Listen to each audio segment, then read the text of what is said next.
किसी मशहूर भारतीय कवि ने, शायर ने या प्रसिद्ध वक्ता ने कहा था कि किसी के झंडे पर चांद होना और चांद पर झंडा होना शायद औकात की बात है। भारत के ऐतिहासिक पृष्ठभूमि वाला दिन है और आज के दिन में भारत ने जो दुनिया में कीर्तिमान स्थापित किया है, बेहतरीन काम करने वाली संस्था के तौर पर और देश के तौर पर गौरवान्वित किया है। बहुत सारी बधाइयों के साथ मैं डॉक्टर अमित तिवारी उपस्थित हूँ आज के क्रिकेट टॉक में, जहाँ चांद पर अपनी गौरव की गाथा गा रहे हैं। आयरलैंड से जो मैच 3 मैचेस की T20 सीरीज़ चल रही है, जब वर्ल्ड कप इतना नज़दीक है हम T20 मैचेस क्यों खेल रहे हैं और क्या इस कॉम्बैट है जिसे हम वर्ल्ड कप का टूर्नामेंट कर रहे हैं, उसकी तैयारी में कोई ख़ास फ़र्क पड़ेगा? अगर फ़र्क नहीं, इसके अलावा कुछ और भी हासिल करेगी या नहीं, इसमें कुछ पॉजिटिव्स हैं। आपका स्वागत करता हूं मैं cricket talks with doctor Amit Tiwari. किसी मशहूर भारतीय कवि ने, शायर ने या प्रसिद्ध वक्ता ने कहा था कि किसी के झंडे पर चांद होना और चांद पर झंडा होना शायद औकात की बात है। भारत के आज इस शुभ दिन जिसमें हमने चंद्रयान के द्वारा चंद्रमा पर कदम रखा, भारत की एक ऐतिहासिक पृष्ठभूमि वाला दिन है और आज के दिन में भारत ने जो दुनिया में कीर्तिमान स्थापित किया है, भारत के वैज्ञानिकों का, भारत के उन तकनीकी विशेषज्ञों का, इसरो का, जिन्होंने भारत का नाम एक बेहतरीन काम करने वाली संस्था के तौर पर और देश के तौर पर गौरवान्वित किया है। बहुत सारी बधाइयों के साथ मैं डॉक्टर अमित तिवारी उपस्थित हूँ आज के क्रिकेट टॉक में, जहाँ चांद पर झंडा हो हमारा, वहाँ हम अपने गौरव की गाथा खुद गा रहे हैं। क्रिकेट के मैदान में भी हम अपनी गौरव की गाथा गा रहे हैं। आयरलैंड से जो मैच 3 मैचेस की T20 सीरीज़ चल रही थी हमारे और आयरलैंड के बीच में, वो आज तीसरा मैच बिना किसी एक सिंगल बॉल को डलवाए अनिर्णित समाप्त हो गया है और परिणाम ये हुआ 2-0 से भारत जीत गया। इस जीत के साथ हमने सीरीज़ तो जीती है, लेकिन एक प्रश्न है कि जब वर्ल्ड कप इतना नज़दीक है हम T20 मैचेस क्यों खेल रहे हैं और क्या इस तरह की जीत क्या कोई हमारी जो हमारा tournament performance like Asia cup और हमारी जो फाइनल कॉम्बैट है जिसे हम वर्ल्ड कप का टूर्नामेंट कर रहे हैं, उसकी तैयारी में कोई ख़ास फ़र्क पड़ेगा? अगर फ़र्क नहीं पड़ेगा तो क्यों हमारा BCCI हमारे खिलाड़ियों को इस तरह के T20 टूर्नामेंट में खिलाया जा रहा है? क्या ये कोई कॉमनवेल्थ गेम्स की तैयारी है या हमारी जो B टीम है वो यहाँ पर खेलकर शायद मैच प्रैक्टिस के अलावा कुछ और भी हासिल करेगी या नहीं? इसमें कुछ पॉजिटिव्स हैं, इसमें कुछ नेगेटिव्स हैं, इस पर चर्चा करेंगे आज। तो आपका स्वागत करता हूं मैं cricket talks with doctor Amit Tiwari के नए सेशन में आयरलैंड और इंडिया की T20 सीरीज़ के बारे में। मित्रों, अगर बात की जाए आयरलैंड और इंडिया की T20 सीरीज़ के बारे में तो सबसे पहले मैं आपको बताऊं, इंडिया के लिए ये एक मोमेंटम गेन करने वाला टूर्नामेंट रहा, क्योंकि भारत का जो एक विशेषज्ञ फास्ट बॉलर जिसे हम बुमराह कह रहे थे, उनको टेस्ट एंड ट्रायल करने का ये बहुत बड़ा या इम्पोर्टेंट समय था। ऑन द कॉन्ट्ररी, शायद हम कॉमनवेल्थ गेम्स में क्रिकेट की इम्पोर्टेंस को पहचानते ज़रूर हैं। नेशनल प्राइड की बात चंद्रयान के साथ जैसे मैंने कही, वैसे ये बहुत इम्पॉर्टेंट हो जाता है कि हम अपने नेशन को, अपनी कंट्री को, अपनी प्राइड को उस लेवल पर लेकर जाएं जहां पर हम सिग्निफिकेंटली अपने क्रिकेटिंग जो हमारी ब्रांड है, क्रिकेटिंग स्किल्स है, उसको सुपरवाइज़ करें और इम्प्रोवाइज़ करते रहें।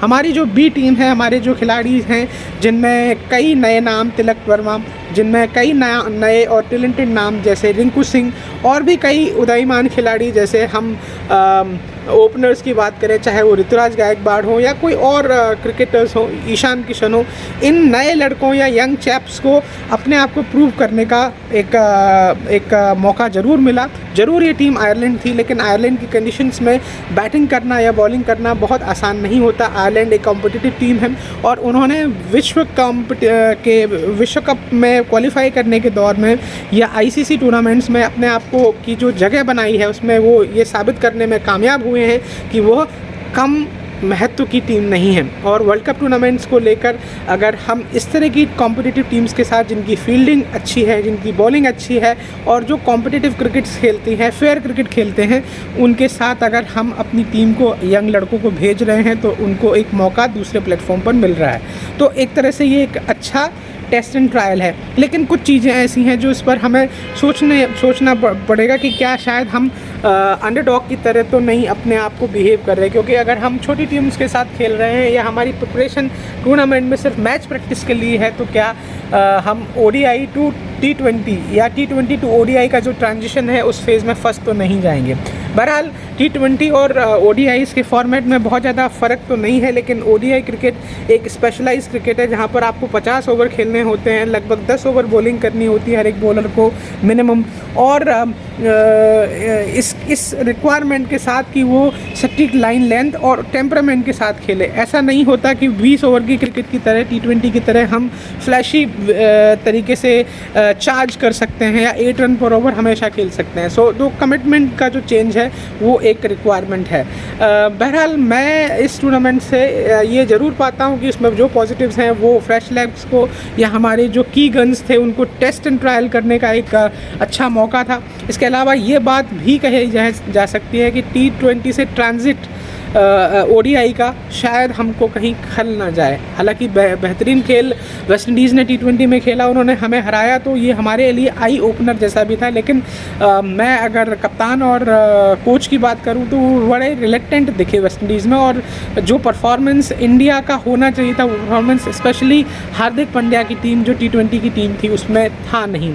शायद हो सकता है कि हमारा फोकस इस वक्त T20 वर्ल्ड कप की तरफ बिल्कुल नहीं है, क्योंकि T20 वर्ल्ड कप में लगभग 1 साल का समय है और अभी प्रायोरिटी हमारी ODIs की तरफ होनी चाहिए, जिसको लेकर शायद हम कंसर्न तो हैं। लेकिन कुछ प्रॉब्लम्स, जैसे मैंने पिछले वीडियो में डिस्कस किया, कुछ प्रॉब्लम्स हमारे सेलेक्टर्स को लेकर या सिलेक्शन प्रोसेस को लेकर कुछ क्वेश्चंस उठ सकते हैं, स्पेशली स्पिनर्स युजवेंद्र चहल को ना लेना या हमारे टीम में बैटिंग कॉम्बिनेशन को लेकर अनसर्टेनिटी होना शायद एक प्रैक्टिकल चैलेंज हो सकता है। लेकिन कप्तान ने ऐसा कहा कि हम शायद इसे इंटरनली नहीं मानते। वो ऐसा बोलते हुए हमारे मीडिया या प्रेस कॉन्फ्रेंस में नज़र आए थे कि उन्होंने कहा कि ये सब जानबूझकर या बताकर हम कर रहे हैं। ऑल ऑफ सडन ऐसा नहीं किया कि किसी बल्लेबाज को 7वें नंबर से उठाकर 3रे नंबर या 4थे नंबर या 5वें नंबर पर बल्लेबाजी कराई जा रही है या उनका क्रम चेंज किया जा रहा है। अगर ये